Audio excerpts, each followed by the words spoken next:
Let's see, what else do we have going on here in the chat? Tina says, how do you determine which data is best to collect, share? So I'll answer this from my perspective, TJ, but I'd love to have your take on it too, from an ask and a fundraising perspective. I can talk about the collecting, you can talk about the sharing. So, Okay.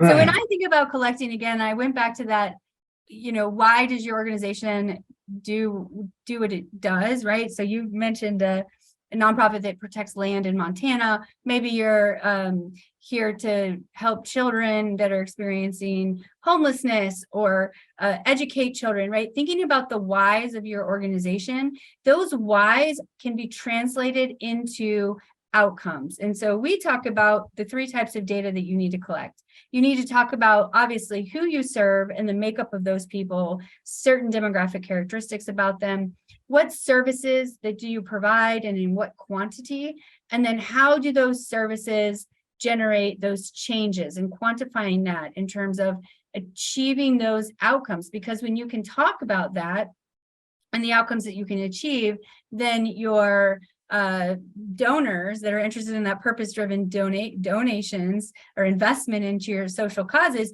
you're helping them see how their resources do create those really positive outcomes in your community. And I don't know if you have other things to add there, TJ.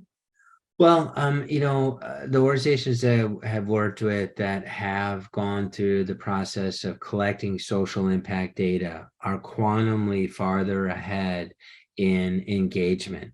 So there's one thing to say that, we've moved the needle on XYZ, but then to show the rigorous process of how they arrived at that awareness, and that builds that trust and credibility and accountability that newer and the changing philanthropic landscape. So, story's still important, and it's how you organize the facts. And by doing social impact measurement, having that rigorous process really makes it full engagement, and it just lends for credibility. So that's how I would answer that.